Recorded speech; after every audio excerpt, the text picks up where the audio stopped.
네, 강지연의 트리플 시간입니다. 강지연 전문가와 함께 해외 시장에서 나왔던 뉴스 중에서 중요한 부분을 좀 자세하게 체크를 해보고요. 우리 시장에 미칠 영향력을 또 함께 분석을 해보도록 하겠습니다. 전문가님 어서 오세요. 네, 안녕하십니까? 네, 반갑습니다. 지난 주말에 해외 증시 마감 통해 좀 중요한 특징부터 좀 먼저 잡아주실까요? 네, 이제 해외 증시는 우리나라 이제 장중 같은 경우는 미 선물이 굉장히 큰 폭의 하락세를 보였기 때문에 미 증시에 대해서 우려감이 좀 있었는데 그렇게 빠지거나 그러진 않고요. 이제 대부분이 유럽 시장 좀 강세로 마감이 되었고 미 증시도 이제 어느 정도 보합권 전후에서 마감이 되는 모습이었습니다. 먼저 이제 내용을 좀 살펴보게 된다면 유럽에서는 이제 그리스에 대해서 어느 정도 기대감이 좀 확대되는 모습이 있었고 미국의 GDP 발표가 예상치 좀 상회하는 결과가 나왔다는 부분이 유럽 증시에는 호재로서 작용이 되면서 미국, 독일과 프랑스, 영국 모두 강보합 정도의 상승으로 마감이 되는 모습이었고요. 이제 미 증시 같은 경우는 이제 지표는 호조세를 보였던 부분도 있었지만 여전히 시장에서는 재정 절벽이라든지 기업에 대한 실적 우려라든지 여러 가지 이런 부분이 작용을 하면서 결국 혼조세로 마감이 되는 모습이었습니다. 다우지수와 나스닥은 강보합으로 마감이 되었고 S&P 지수는 약보합으로 마감이 되었는데 이제 업종별을 좀 살펴보게 된다면은 인텔을 비롯한 컴퓨터 반도체 업종들이 상당히 강세를 띠는 그런 모습이 있었고요. 반대로 이제 생명공학이라든지 자동차 같은 이런 업종들은 약세로 마감이 되는 모습이었습니다. 네, 글쎄요. 지금 말씀해주신 재정절벽과 실적의 문제다 이렇게 얘기를 해주셨는데 이 두 가지가 쉽게 끝날 문제가 아니니까요. 이제 이게 네. 중요한 게 아닐까 싶은데요. 당분간은 좀 자극제가 될 만한 이슈를 찾기는 좀 힘들다고 볼 수가 있을까요? 네, 우선은 이제 기업들의 실적에 대한 부분은 어느 정도 대표 기업들이 이제 거의 다 마무리가 되어가는 구간이기 때문에 실적의 우려에 대해서는 이제 추가적으로 나타날 것은 좀 적다라고 보셔도 될 것 같습니다. 네. 앞전에 시장에서 미 시장이 가장 큰 하락세를 보였던 요인 중에 하나가 기업들의 어닝 쇼크였던 부분들이 있었는데 이 부분들에 대해서 이제 좀 완화가 될 수 있다라고 보시면 될 것 같고요. 재정 절벽에 대해서는 사실 이제 어느 정도 대선이 끝나고 나서야지 이제 어느 정도 윤곽이 잡힐 것으로 전망이 되고 있는데 어느 오바마 대통령이건 롬니 후보건 누가 대통령이 되든 간에 이 문제는 결국은 해결을 하는 쪽으로 가지 않을까 그렇게 전망을 하고 있습니다. 하지만 합의를 보거나 이런 시기가 상당히 여유가 없기 때문에 어느 정도 연장을 한 방안을 하고 그 안에서 어느 정도 조정을 하지 않을까 그렇게 보고 있기 때문에 결과적으로는 이제 어느 정도 해결이 될 것으로는 보이고 있습니다. 하지만 이 부분이 여전히 미 선거가 끝나고 나야지 다뤄질 수 있는 부분이라는 점에서 이에 대한 불확실성에 대한 우려는 시장에서 좀 더 지속적으로 이어질 가능성이 높다라고 보셔야 될 것 같습니다. 네, 계속해서 이 이슈에 대해서는 시장이 좀 확인을 하려고는 하고 있지만 아직까지는 좀 대선이 지나봐야지 뭔가 좀 가닥에 잡힐 것 같은데요. 여전히 좀 시장의 불안 요소로 자리 잡고 있는 것 같습니다. 이분기 GDP 발표가 나오고 보니까 여러 가지 뭐 분석들 얘기가 상당히 좀 많이 나왔어요. 전문가님 어떻게 보셨어요? 사실 성장률 잠정치를 이제 발표를 했었는데 시장에서 예상치를 뭐 1.9% 정도를 예상하고 있었고 이제 우리나라 장중에는 뭐 1.8%로 하향한다는 이야기도 나왔을 정도로 상당히 좀 불안감이 많이 나타났었는데요. 결과치를 놓고 볼 때는 이제 2.0%의 잠정치를 발표를 했기 때문에 시장에서 예상치보다 굉장히 좀 좋게 나왔다라고 보시면 될 것 같습니다. 하지만 이 속 내용을 살펴보게 된다면 좋은 부분이 있고 좋지 않은 그런 부분들이 있는데요. 먼저 좋은 부분이라고 말씀을 드릴 수 있는 부분은 민간의 소비가 상당히 2% 이상의 증가세를 보였다는 점, 그 다음에 민간 투자 역시도 0.5%의 증가세를 보였다는 점인데요. 이 부분들은 이제 그만큼 미국의 경기에 대해서 이제 소비자들이 많이 신뢰도를 가지고 있고 자동차라든지 이런 내구재에 대해서 소비를 상당히 많이 늘렸다는 점, 그리고 부동산 시장이 개선이 되면서 이런 주택 시장에 대해서 투자를 늘리고 있다는 점은 굉장히 좀 긍정적으로 볼 수 있다라고 말씀을 드리도록 하겠습니다. 하지만 이 부정적인 부분도 있었는데 이 부분은 기업의 설비 투자가 1.3% 감소를 했다는 부분, 그 수출 역시도 1.6% 감소를 했다는 부분인데요. 결국 기업들의 입장에서는 이런 재정 절벽이라든지 이런 정치권에 대한 불확실성이 상당히 좀 크게 나타나고 있기 때문에 결국 기업들은 투자를 하지 않는다는 이야기 된다는 점에서 향후 경기가 좋아질 가능성이 조금은 축소되고 있다라고도 해석할 수 있기 때문에 좋은 점과 나쁜 점이 좀 나타났다라고 보시면 될 것 같습니다. 더군다나 이제 미국의 GDP 성장률이 2.0%를 발표를 하면서 이것도 선거 전에 조작을 한 것이 아니냐 이런 비판도 상당히 좀 제기가 되었었는데요. 그 비판이 나왔던 가장 큰 이유 중에 하나가 정부 지출이 3.7%라든지 증가세를 3.7%가 굉장히 큰 폭의 증가세를 나타냈다는 부분이 결국 GDP 성장률을 대선 전에 어느 정도 높이기 위해서 이런 정부에서 대규모의 지출한 것이 아니냐라는 또 비난도 나타났다는 점에서 결국은 최근 들어서 고용 지표라든지 이런 GDP 성장률이라든지 여러 가지 중요한 경제 지표가 나온다 하더라도 정치권에서 이를 가지고 약간은 좀 안 좋은 쪽으로도 해석을 하고 있기 때문에 결국 이 부분이 시장에서 그대로 긍정적인 쪽으로 긍정적으로는 작용하지 않았다는 점이 좀 아쉽다라고 보셔야 될 것 같습니다. 네, 최근에 뭐 주요한 지표가 나올 때마다 정치적으로 좀 잡음이 있는 것 같습니다. 네. 이번 주 후반에는 또 실업률이 나오게 되는데요. 지난주에 이제 8%에서 7%대로 떨어졌는데 예상치도 보니까 한 7.9% 그 정도로 좀 예상이 되고 있는 것 같습니다. 어느 정도 좀 수준으로 나와야 시장에 한 방 좀 호재가 될 수가 있을까요? 아무래도 지금 이제 시장에서는 실업률에 대해서 어느 정도 신뢰도를 못 갖고 있는 그런 상태이기 때문에 이제 민간 고용이라든지 비농업 취업자 수가 상당히 좀 예상치를 좀 상회하는 그런 결과가 나타나야지 그 어느 정도 시장에서 고용 시장이 좀 개선되고 있구나라고 이제 좀 해석을 하지 않을까 그렇게 보기 때문에 실업률 수치가 중요한 것보다는 이제 어느 정도의 민간 고용이라든지 이런 부분이 개선되는지 여부를 보셔야 될 것 같고요.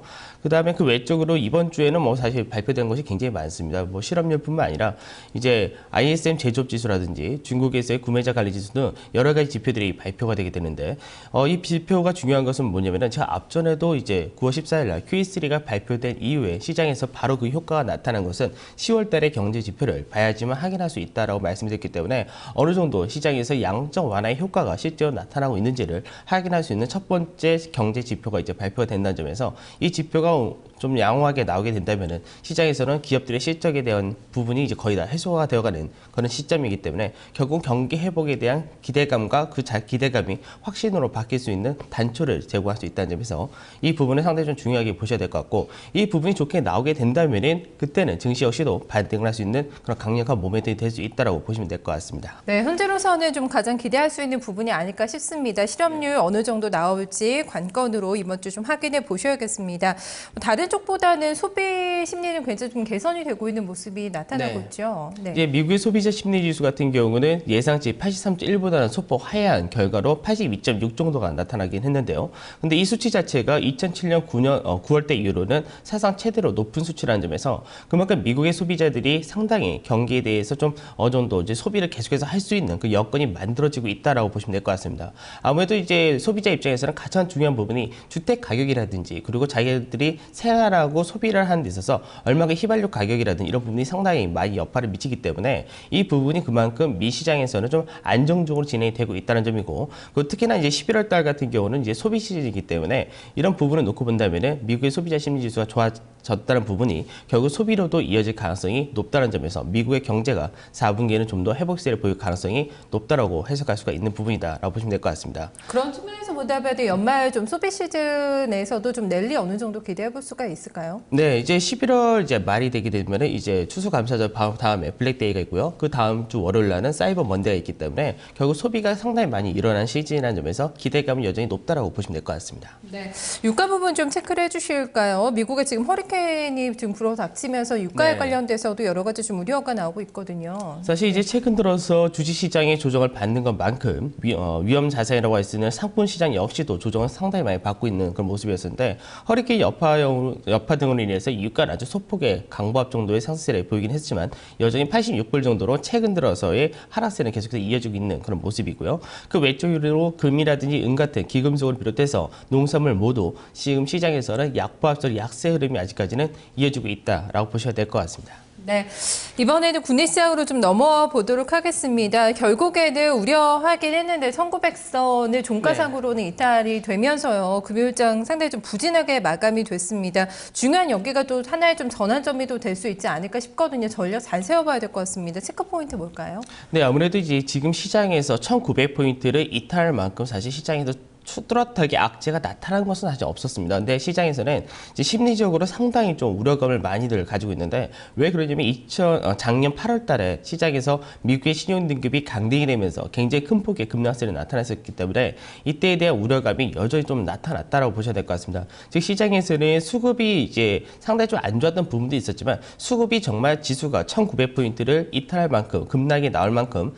굉장히 뭐 기관이라든지 외국인들이 대규모의 매도 물량을 쏟아내거나 그런 부분은 아니었는데 시장에서는 이제 우려감이 확대가 되는 그런 모습이 나타나다 보니까 수급을 받쳐주는 물량도 좀 적었었고 그런 매도한 물량이 크지는 않았음에도 불구하고 수급의 공백이 좀 형성되었다라고 보셔야 될 것 같습니다. 그러다 보니까 결국 심리적인 여건에 인해서 수급의 공백이 결국 1900포인트를 하향 이탈하는 그 결과가 나타냈는데 지금 시장에서 1900포인트 이탈했다 해가지고 시장에 대해서 너무 두려워하거나 그럴 필요는 좀 과하다라고 말씀을 드려야 될 것 같은데 우선은 시장 자체가 1900포인트 이하는 굉장히 우리나라 증시 자체가 상대적으로 미국이라든지 유럽이라든지 다른 나라들에 비해서 상당히 하락폭이 좀 크다라고 보셔야 될 것 같고요. 그리고 기업들의 실적 전망에 대해서 실적이 이제 발표가 되면서 상당히 이 부분이 약화되었던 부분들이 결국 어닝 쇼크로 진행되고 주가에 추가적인 하락을 보였는데 우리나라도 미국과 마찬가지로 우리나라를 대표하는 대부분의 기업들이 실적 발표가 거의 마무리됐기 때문에 이제는 4분기에 대해서 이제 어느 정도 회복세를 보일 것이냐, 그리고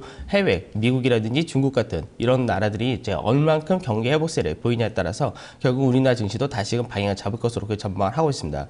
하지만 지금 당장은 이제 시장에서 반등이 나온다 하더라도 1930에서 50선 자리 정도가 이제 미국의 대선이 끝나기 전까지는 거의 그 자리 정도가 기술적 반등치라는 점을 좀 염두를 해두시고, 오늘 시장에서는 물론 우리나라가 지난주 금요일날 선반영을 했기 때문에 출발 자체는 1900포인트 이상에서 출발을 할 것으로 전망이 되고 있지만 바로 강하게 급등이 나오기 좀 힘든 그런 모습이 나타나고 있기 때문에 어느 정도는 시장에서 이제 반등은 나오되 반등 자체가 좀 제한적인 수밖에 없다라고 보셔야 될 것 같습니다. 네, 그래서 지금 너무 시장을 비관적으로 볼 필요는 없다 이렇게 좀 멘트를 주셨지만 또 심리상으로는 그게 좀 잘 안 되는 시장인 것 같아요. 일단은 120일 이평선을 좀 이탈을 하면서 상당히 좀 심리적으로 많이 흔들리고 있는 상황이고, 뭐 실적이라든가 국내 기업 실적들도 굉장히 안 좋잖아요. 금요일에도 발표했던 기업들 거의 다 뭐 예상치를 하회하는 수준에서 실적이 나왔고, 대선까지는 너무 또 많은 기간이 있어요. 한 2주 정도가 남아 있는 거잖아요. 이 사이에 어떻게 좀 대응을 해야 될까, 이걸 좀 잘 전략을 세워봐야 될 것 같거든요. 네.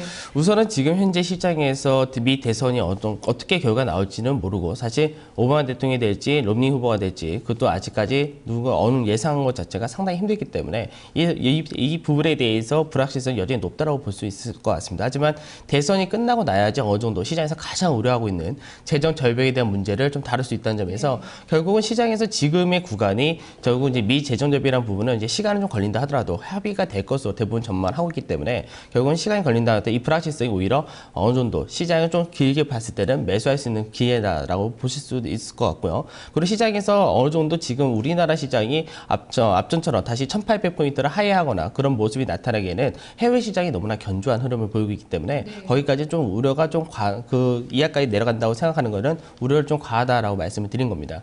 그다음에 이제 시장에서 이제 특히나 외국인들이 최근 들어서 7월 때부터 들어왔던 자금이 10조 정도 됐었는데 그 중에서 약 1조 정도를 매도를 했는데요. 이 매도가 이제 외국인들의 본격적인 매도세가 나타난 것이 아니냐라는 부분도 사실은 있습니다.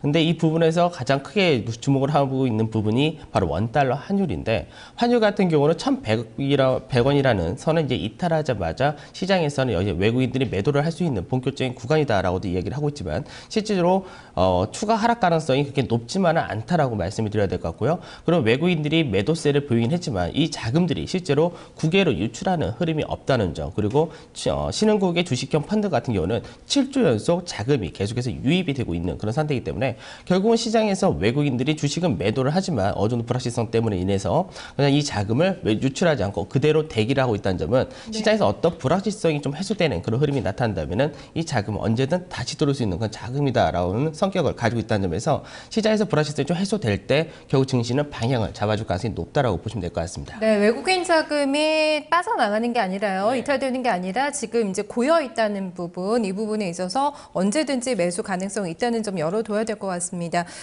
트리플 P를 이제 정리를 해봐야 될 텐데요. 어떤 전략으로 오늘장 좀 대응을 하는 게 좋을까요? 네, 우선은 아침에 출발이 강하게 나올 때 이제 예상치가 1905포인트 전후에서의 출발이 될 것으로 전망이 되고 있는데요. 오늘 1905포인트 전후에 출발한다면 오늘 하루만큼은 제가 계속해서 중요하다고 말씀을 드렸던 가격이 1906포인트이기 때문에 이 1906포인트를 안착하는지를 보고 내일 매수해도 늦지 않다는 점에서 오늘 하루는 좀 시장을 좀 관망하신 쪽으로 말씀을 드리고요. 만에 하나 이제 강세를 출발해서 1900포인트를 이탈해서 전일의 종가 부근까지도 내려온다면 그때는 저가 매수로서 접근한 전략이 괜찮다라고 말씀을 드리도록 하겠습니다.